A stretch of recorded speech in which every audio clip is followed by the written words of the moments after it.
Kush fitoi e kush humbi në luftën SBO-Iran? Janë shpollur në pushim 2 javor në luftën mes Iranit dhe Amerikës e Izraelit. Menjëherë pas shpolljes së pushimit edhe Irani edhe SBO-t e kanë shpollur fituaren, por dy fitues nuk ka mundësi të jenë. Fillimisht luftën e filloi Amerika, konkretisht presidenti Trump, me shumë gjos i këshilluar nga Benjamin Netanyahu. Lufta filloi për 2 arsye. Arsyeja e parë është se dëshironte që të ndrënte pushtetin në Iran. Pra një pushtet më miqësor në thonjza, një pushtet që do t'i bindej Amerikës, por kjo nuk ka arrit.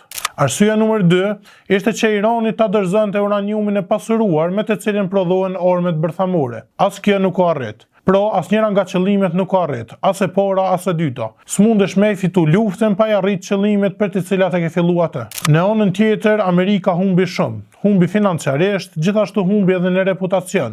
E më së shumti reputacion humbi presidenti Trump, i cili tregoi përfundimisht me deklaratat e tij të ndryshme çdo ditë se sa jo serioz është. Amerika e konsideroi fitore hapjen e ngushticës së Hormuzit, e cila faktikisht ishte e hapur edhe para se të fillonte lufta. Megjithse edhe Irani e shpolli fitoren, as ajo nuk fitoi asgjë. Irani humbi liderët e saj kryesor, si politik ashtu edhe ushtarak. Humbi shumë edhe financiarisht. Ndoshta një fitore krejt minimale është se po praktikisht se sa shumë vlen për botën ngushtica e Hormuzit. Pra, të dy polet humbën në luftë, ndërsa financiarisht humbi krejt bota.